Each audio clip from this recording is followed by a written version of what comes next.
Assalamualaikum warahmatullahi wabarakatuh. Selamat berjumpa di Ruang Pintar. Kali ini kita akan belajar bab 3, kubus dan balok. Kita akan membahas eksplorasi 3.4, menentukan jalur dan jarak antara dua titik.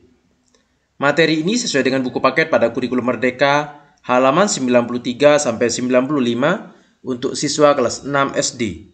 Eksplorasi 3.4, menentukan jalur dan jarak antara dua titik. Dalam eksplorasi ini, kalian akan mengirimkan pesan berantai kepada teman kalian. Kalian akan menghitung jarak yang perlu ditempuh. Langkahnya, 1. Ambillah sebuah kertas. Tuliskan pesan pada kertas itu, tuliskan letak dirimu dan teman kalian yang menjadi tujuan surat. Nomor 2. Sampaikan pesan tadi secara berantai. Setiap anak hanya dapat menyampaikan pesan tersebut kepada teman yang duduk di sebelahnya, kiri atau kanan, atau teman yang duduk di depan atau di belakangnya.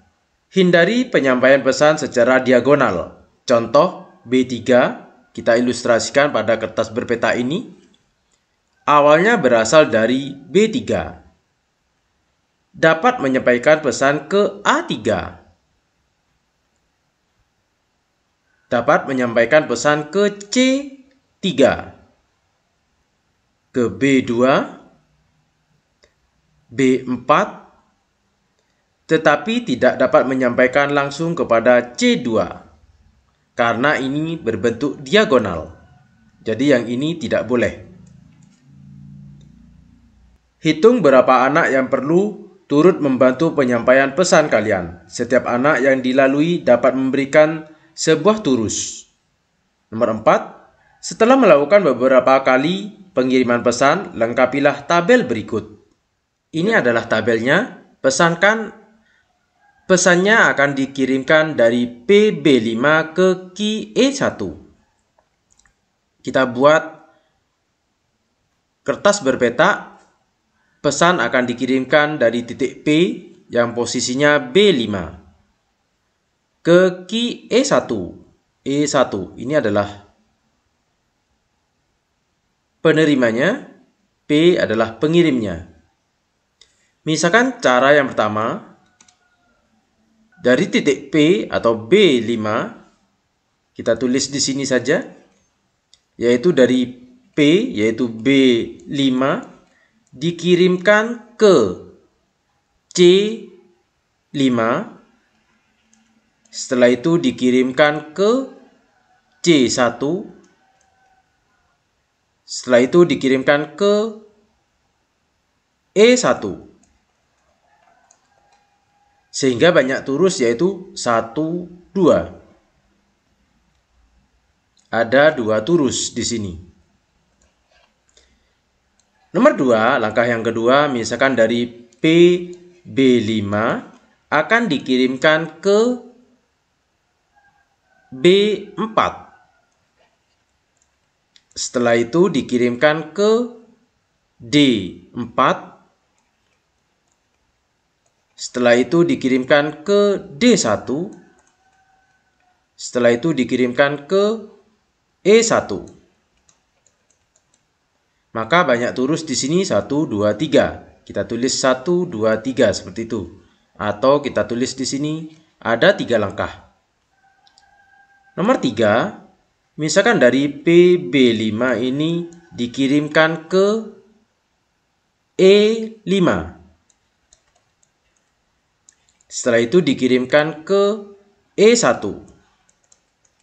Maka banyak turus di sini ada 1 buah.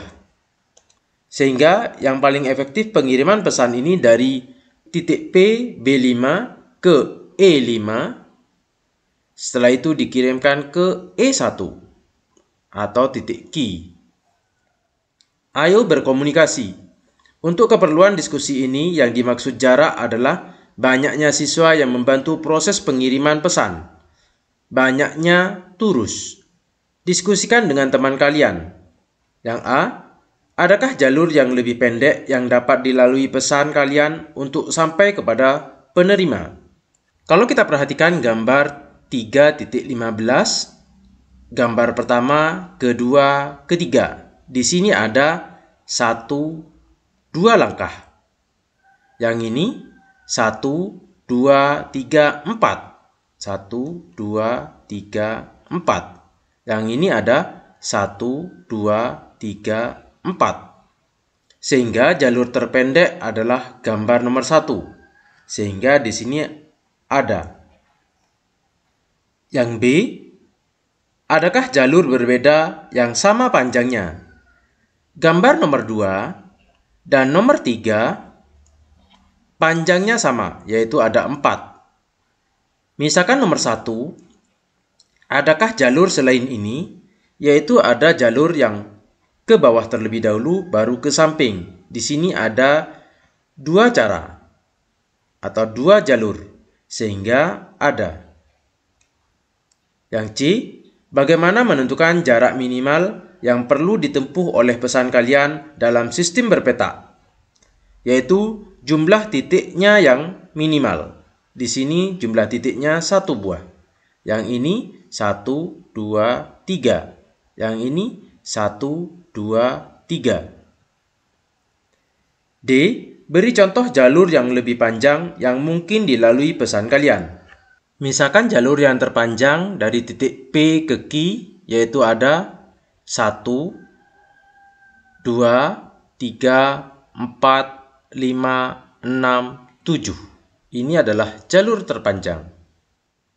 Demikian materi menentukan jalur dan jarak antara 2 titik. Terima kasih. Assalamualaikum warahmatullahi wabarakatuh.